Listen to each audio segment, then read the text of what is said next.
गौतम, विकास ने काफ़ी अच्छा एक्सप्लेन किया, लेकिन इतना कंटेंट भरा पड़ा है, मतलब वो कोई ऐसा कंटेंट हो जिससे किसी का एंटरटेनमेंट हो रहा है वहाँ तक तो फिर भी चलिए ठीक है, हालांकि एआई के ज़रिए तो वो भी गलत है। लेकिन अब चीज़ें उससे आगे निकल गई हैं, लोग उसका मिसयूज़ करते हैं, वो इंडिविजुअल्स को बहुत इम्पैक्ट करता है। भारत ने ये नियम तो बना दिए हैं। मैं जस्ट जानना चाहता हूँ, क्योंकि हम सबसे बड़ा उपभोक्ता मार्केट है इस तरह की चीज़ों का, लेकिन दुनिया में कहीं और एआई के लिए इस तरह का कोई नियम इस वक्त मौजूद? एआई से मेरा मतलब है कि डीप फेक उसके ज़रिए बनाना या गलत चीज़ें बनाना, क्या कोई गाइडलाइन कहीं और है या ऐसा करने वाले हम पहले देश बने हैं?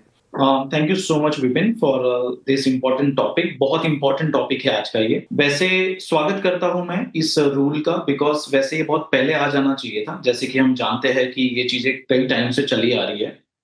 वैसे आप यूएसए का देखें, चाइना का देखें, तो वो लोग ने ऑलरेडी कई सारे एआई सेफ्टी और प्रोटोकॉल पहले ही ला दिए थे, एआई फ्रेमवर्क ला दिए थे।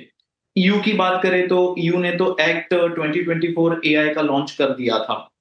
तो हम लोग थोड़े से लेट है इस मामले में वैसे बट क्योंकि देश बड़ा है और ये चीजें आई है तो इसका स्वागत होना चाहिए। बट मुझे ऐसा लगता है कि जो डीप फेक का इशू हो या जो भी मोरल रिस्पॉन्सिबिलिटी की बात हो, वो टैग का इशू नहीं है, वो इथिक्स का इशू है। अगर हम एज अ फाउंडर्स जितने भी एआई स्टार्टअप करने वाले हैं या जो फाउंडर्स कम्युनिटी है एआई की, जो क्रिएट कर रही है, इन सब चीजों को बिल्ड कर रही है, हमें इथिकल एआई को प्रमोट करने पे फोकस करना चाहिए, सिर्फ मॉनिटरी टर्म्स पे फोकस नहीं करना चाहिए।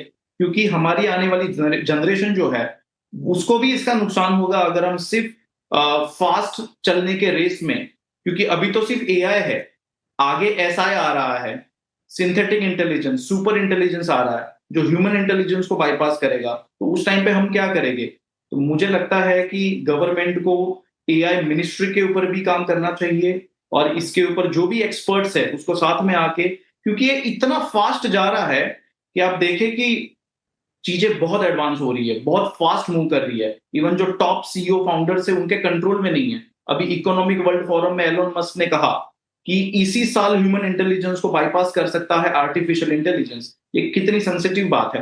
तो हमें इथिकल एआई कम्युनिटी को सपोर्ट करना चाहिए, जो कि हम लोग ऑलरेडी इस पे काम कर रहे हैं। चूंकि आज जो फोकस है वो पूरा सोशल मीडिया के ऊपर है, और आप जिसकी बात कर रहे हो वो ओवरऑल एक एआई कम्युनिटी की बात है। इनफैक्ट अभी ही हमने कल शो किया जिसमें हमने क्लाउड कोवर की बात की, और फिर बाद में एक इस्तीफे की आपको खबर होगी कि उनके जो एआई सिक्योरिटी के हेड थे, ऑफ कोर्स एक इंडियन थे, उन्होंने कुछ एथिकल चीज़ों की बात रखते हुए अपने पद से इस्तीफा दे दिया।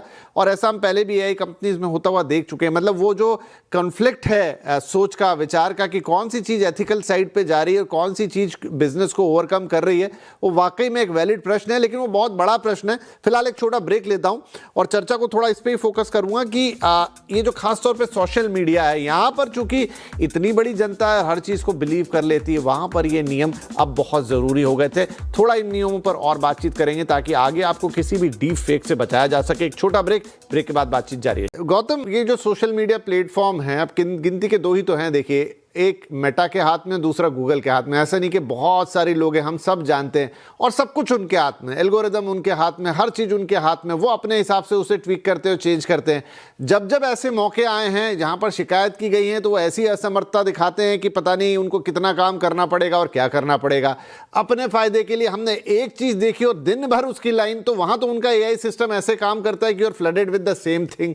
क्या थोड़ा सा ज़्यादा लायबल बनाना पड़ेगा इन सोशल मीडिया प्लेटफॉर्म्स को ही, जो कि हम कह रहे हैं गिनती की दो ही कंपनियां हैं? आपको उनको थोड़ा टाइट करना पड़ेगा कि भाई आप हमारे देश में ऐसे खिलवाड़ नहीं कर सकते। ये गौतम से सवाल था, मैं आपकी भी राय लूंगा इस पे, विकास जी।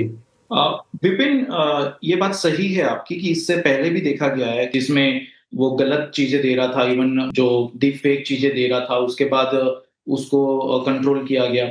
ये पर इसका परमानेंट सॉल्यूशन जो मुझे लगता है वो ये है कि हमारा खुद का एलएलएम जिस दिन जल्दी, मतलब जितना जल्दी आ जाएगा उतना जल्दी हमें इससे हमारे पास उतना जल्दी कंट्रोल आएगा। तो we need our own LLM. हमें डिपेंडेंसी कम करनी पड़ेगी, बिकॉज वैसे भी डेटा यहाँ से वहां जा रहा है।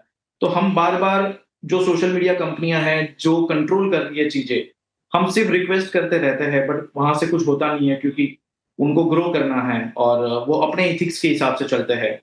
तो ये चीजें बहुत इंपॉर्टेंट है कि हम अपने मेक इन इंडिया पे फोकस करें और हम उस तरह से चीजों को कंट्रोल करें जो हम अपने कल्चर के हिसाब से करना चाहते हैं।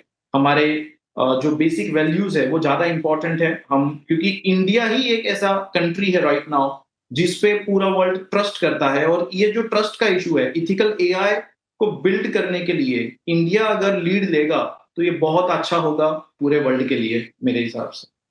हाँ, ये बात तो सही है, लेकिन देखिए आप होना तो यही चाहिए। जो इतना बड़ा मार्केट है, हर दुनिया की डिजिटल कंपनी को हिंदुस्तान के 140 करोड़ उपभोक्ता दिखाई देते हैं, और इसमें कोई शक भी नहीं है कि वही प्लेटफॉर्म जब पूरी दुनिया का आप एक तरफ रख लीजिए और अकेले भारत का एक तरफ रख लीजिए, एंगेजमेंट एक तरफ है, तो क्या इसे हमें अपनी शर्तों पे चलाना चाहिए कि उन्हें हमारी बातें माननी पड़ेंगी? नो डाउट, मैं तो हमेशा कहता हूं कि जब इतना बड़ा मार्केट हमारे पास है तो क्यों नहीं हमारी कंपनियां हो जो इस मार्केट को लीड करें।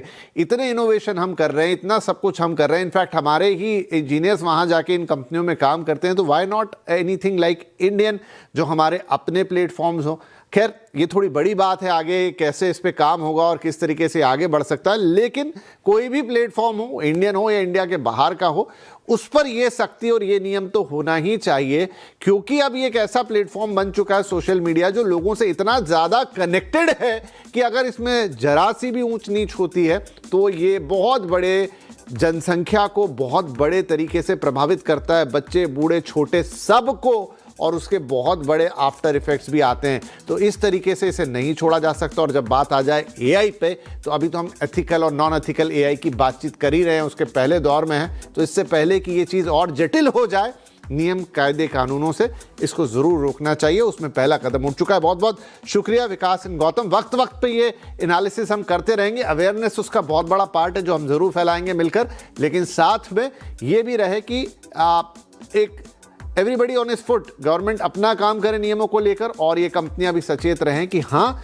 इन्हें किस दायरे तक जाना है ताकि लोगों का कोई नुकसान ना हो। बहुत बहुत शुक्रिया इस बातचीत में शामिल होने के लिए। नमस्कार।